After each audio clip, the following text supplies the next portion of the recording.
Bien, hola con todos, sobre todo con aquellos que están interesados en llevar el curso de acupuntura que hemos lanzado hace más o menos un mes, en modalidad intensiva y que comienza este 6 de febrero.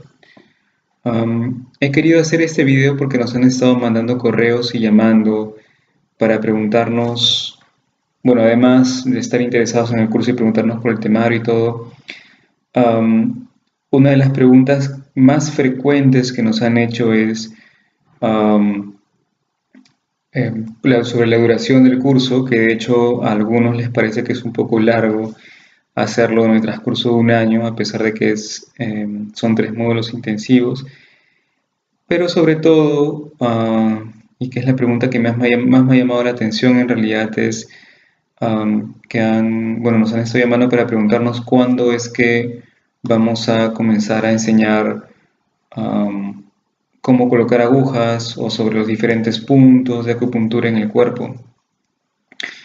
Y es justamente esa la razón principal por la que he decidido hacer este video, un poco para explicarles por qué es que este curso tiene la duración que tiene y por qué es necesario aprender um, digamos, ciertos principios básicos antes de colocar una aguja.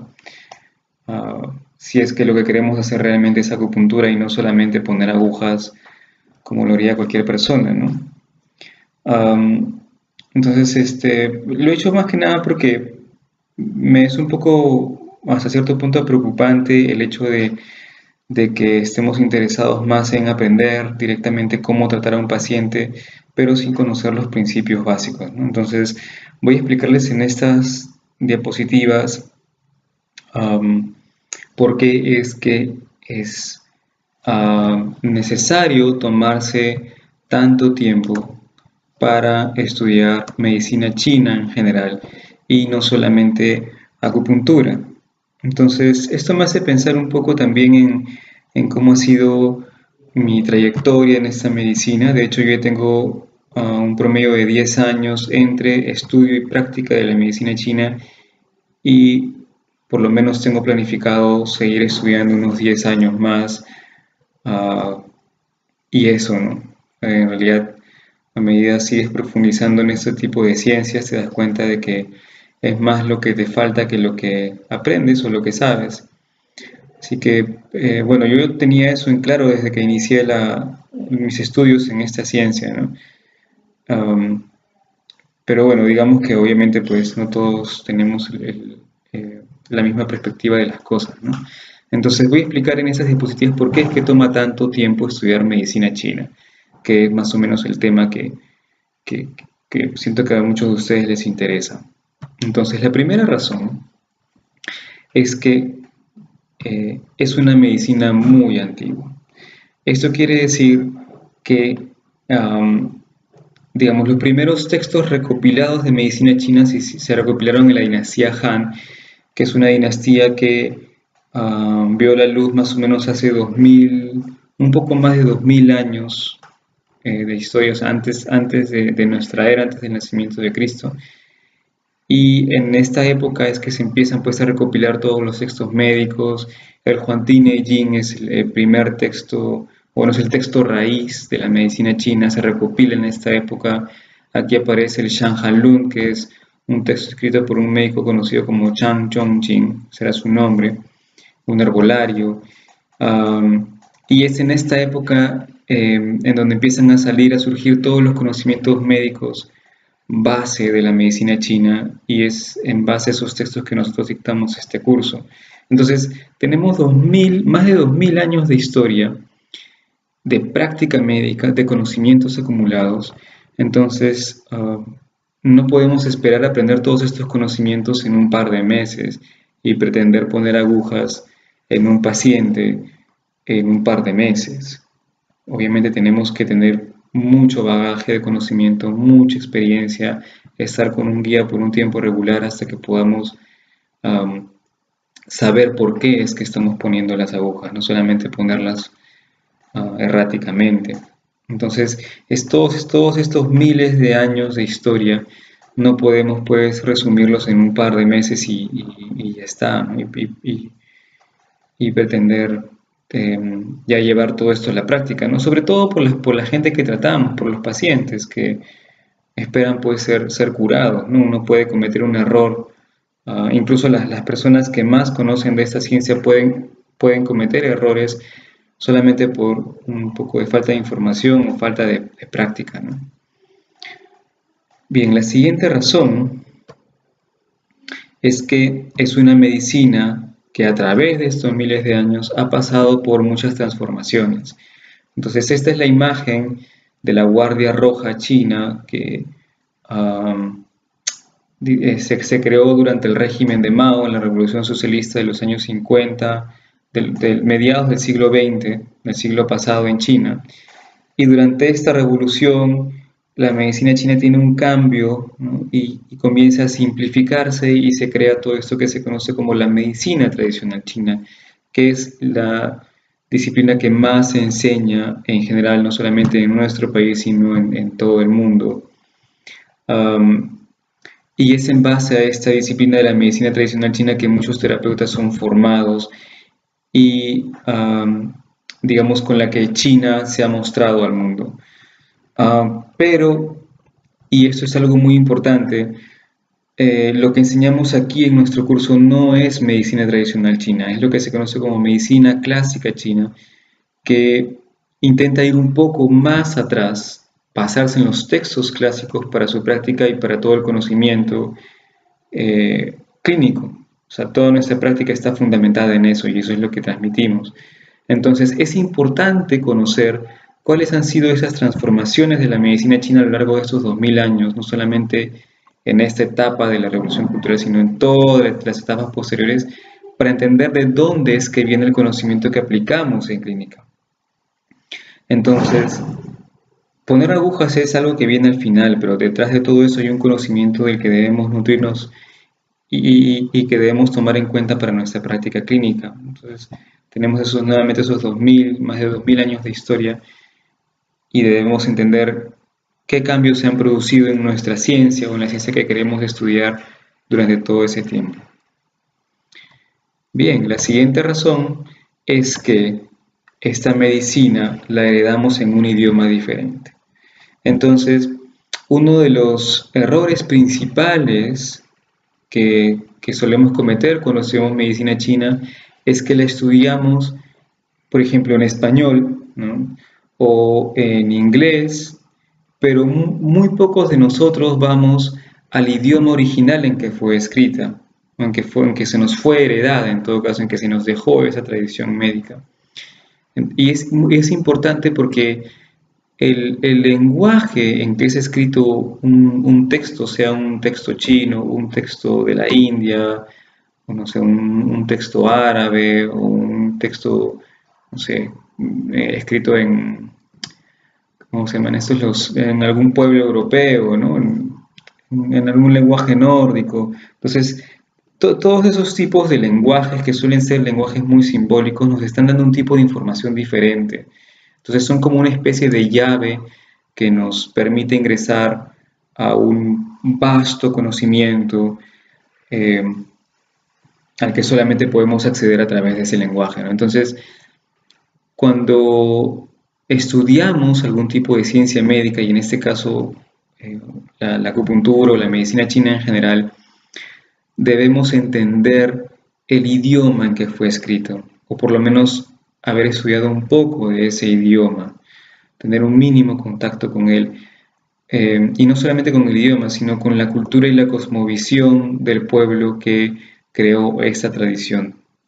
Entonces, inclusive no solamente la medicina china, eso pasa en cualquier arte, o sea, el baile, la pintura, ¿no? Es siempre importante entender si estamos estudiando algún tipo de tradición artística, tradición médica, entender el lenguaje en que ese conocimiento se fundó.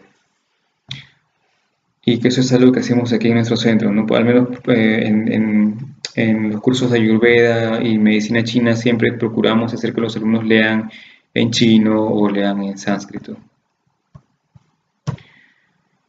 Bien, el otro tema, y ustedes quizás se habrán dado cuenta que el módulo 2, que es el módulo de diagnóstico, es un módulo extenso, largo, es que Este sistema médico posee un sistema diagnóstico complejo. Entonces aquí tienen una imagen de un médico que lo primero que está haciendo no es poner agujas, sino está con su paciente tomándole el pulso para saber cómo es que están fluyendo los ríos de sangre en el cuerpo, que son los canales de energía que se nos han mencionado por mucho tiempo por la medicina tradicional china. Entonces aquí el médico chino lo que está haciendo es sentir cómo están esos flujos de sangre y cómo es que están los órganos internos a través del pulso. Sin saber cómo están los flujos de sangre, sin saber cómo están los órganos internos, uno no puede lanzarse a tratar a un paciente. Simplemente porque no conoce o no sabe cómo es que la energía se está movilizando en el interior de esa persona. Y eso puede resultar en un error grave. Uno puede hacer daño a otra persona. También puede uno curarlo, pero hay más riesgos, ¿no? Aquí tenemos, por ejemplo, una imagen del Dr. Wang. El Dr. Wang es alguien que ha ido rescatando las técnicas de palpación escritas en los textos clásicos. Es uno de los tantos ahora, cada vez hay más personas que se dedican a hacer palpación. Nuestro centro es el único centro en el país enfocado en ese tipo de diagnóstico. Es un tipo de diagnóstico clásico, así como la toma del pulso. Muchas corrientes de acupuntura o medicina china moderna simplemente no los consideran o los consideran muy arcaicos, ese tipo de diagnósticos. O bueno, algunos nos consideran, a los que practicamos ese tipo de técnicas, nos consideran como que estamos engañando a las personas, ¿no? Pero en realidad son tipos de diagnóstico muy especializados y muy precisos al momento de obtener información del paciente, ¿no? Información diagnóstica. Entonces, es importante ese tipo de diagnóstico también. La palpación es uno de los tantos. Tenemos también el tipo de diagnóstico por lengua. Una persona que simplemente no sabe observar la lengua, no sabe tomar el pulso, no sabe palpar canales o no sabe hacer un interrogatorio correcto, no es una persona que sea apta para poner agujas. Simplemente porque no es capaz de obtener la información necesaria para saber qué sucede en esta persona, ¿no? Cómo se está moviendo la energía. Entonces, es importante también la observación. Bien, la otra razón es que la acupuntura no se trata solo de poner agujas en el cuerpo. Entonces, por ejemplo, esta es una imagen de una paciente nuestra a la que estábamos tratando es una tumoración que tenía en el útero, ¿no? Aquí ya la tumoración ha bajado bastante de tamaño. Eso es una foto después de 3, 4 sesiones que la paciente estuvo viniendo. Entonces, obviamente para llegar a este punto de saber dónde poner la aguja, que no solamente veo el tumor y pongo las agujas alrededor, sino saber por qué las estoy poniendo ahí. Para llegar a este punto, uno tiene que haber pasado por todo lo demás que he estado exponiendo, ¿no? Tomar el pulso, palpar los canales, observar la lengua, ¿no? Preguntarle al paciente cómo se siente, qué otros síntomas siente, ¿no? Entonces, no solamente es poner agujas, es saber por qué se ponen. Bien, la otra razón, y eso es una de las razones más importantes y más difíciles, y es una de las cosas más difíciles de desarrollar como terapeuta, es que para poder hacer todo este diagnóstico y poder tratar a un paciente, requerimos desarrollar nuestra sensibilidad y nuestra capacidad de observar la naturaleza. Aquí lo que vemos es cómo es que los ríos están fluyendo por el planeta, ¿no? Este es un delta, es la imagen de un delta. ¿Y por qué es necesario desarrollar nuestra sensibilidad y observación, capacidad de observación? Porque eso nos permite conocer nuestro cuerpo y el cuerpo de nuestros pacientes. Entonces, así como los deltas o los ríos en el planeta fluyen, así fluye también la sangre y la energía por nuestro cuerpo. Bien, y eso hay que saber identificar, por ejemplo, por qué los ríos de sangre fluyen por aquí o fluyen por este lado, por qué algunos ríos fluyen de manera horizontal, otros fluyen de manera vertical, ¿no es cierto? ¿Qué ríos están asociados con qué órganos específicos? Entonces todos esos conocimientos hay que tenerlos en cuenta antes de punturar a un paciente. Aquí tenemos, por ejemplo, la imagen de el tronco de un árbol cortado por la mitad, ¿no? Esa es una forma también, es una forma de observar la naturaleza y luego compararla con, por ejemplo, el corte transversal de un hueso. Entonces, no se trata simplemente de aprender y llegar al punto de, ya, hasta aquí llego y aquí ya puedo poner agujas a un paciente, que yo sé que para algunos que se dedican a hacer ya terapias es algo que les interesa mucho, ¿no? Pero en nuestro centro al menos nos preocupamos porque las personas que estudian aquí tengan una buena base, que no solamente les permita seguir estudios aquí en el país, sino en el extranjero. Y en el extranjero, cuando las personas se forman de esta manera. Al menos en ese tipo de ciencias, a las personas se les enseña a observar la naturaleza, a entender al paciente, a escucharlo, a compenetrarse un poco con él, ¿no? Y va más allá de simplemente poner agujas en el cuerpo. Entonces, esto es un poco lo que quería mencionarles. Ha sido un video muy corto, pero espero que puedan un poco comprender cuál ha sido la intención de hacerlo y espero que para aquellos que, digamos, tenían el deseo de meterse a este curso para ya, digamos, poner agujas, ¿no? Y no recibir tanta teoría, espero que por favor comprendan que al menos la forma en cómo transmitimos el conocimiento aquí, cómo es que ha sido transmitido por mucho tiempo de maestro discípulo era de esta manera, ¿no? Muchos maestros incluso esperaban hasta 10 años para poder dejar a un discípulo tratar a un paciente. Incluso el doctor Wang, que es de quien les mostré la imagen hace un momento, tiene un alumno que se graduó con él después de 40 años de haber estudiado acupuntura con él y palpación de canales. Entonces, obviamente ustedes no van a esperar tanto tiempo, ¿no? El curso no dura tanto tiempo, pero la idea es que sean pacientes. Hay cursos que son inclusive muchos más largos. La idea de nuestro centro es que ustedes puedan adquirir esta información en el menor en el menor tiempo posible, perdón, uh, y que además en ese tiempo sean capaces de aplicarlo. Eh, y nada, espero poder contar con su participación en este curso. Recuerden que nos quedan solamente 4 días para que se cierren las inscripciones por tiempo anticipado. Aquellos que realicen el depósito hasta el día 27 de este mes tienen un descuento especial. Estarían pagando 1000 soles por el primer módulo en lugar de 1200. Entonces espero que se animen a llevar este curso y que puedan, bueno, iniciar su camino en el estudio de la medicina china. Nos vemos, cuídense todos, que tengan una buena semana.